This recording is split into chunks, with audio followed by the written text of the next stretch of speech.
নামাজ সুন্নত নামাজ। চুল ফাঁকা দাড়ি ফাঁকা মুরব্বীরা যখন আমার দরবারে হাত তোলে তাদের দোয়া কিছু সময়ের মধ্যে নামাজ শুরু হবে ইনশাআল্লাহ। যেহেতু ঘড়ির দিকে প্রায় 8টা বেজে বন্ধ করে রেখেছেন, কিসের কারণে বলেন তো? আমাদের যুদ্ধ গুনাহ শুধু গুনাহ, তারপরে আল্লাহ রাব্বুল আলামিন আমাদের উপর দয়া সাল্লাল্লাহু আলাইহি ওয়াসাল্লাম দোয়া করছেন, হে আল্লাহ আমার উম্মতকে আপনি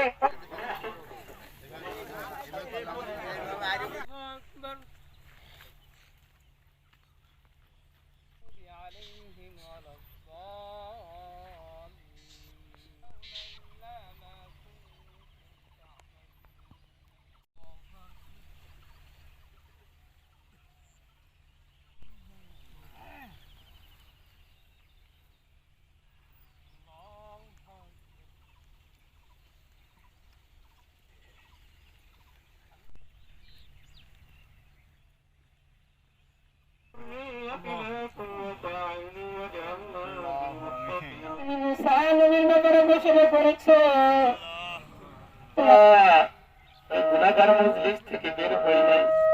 সবাই চাইতেছে আল্লাহ, আয় আল্লাহ, আয় আল্লাহ, আল্লাহ ভরা মজলিসের মধ্যে তার দোয়ার কারণ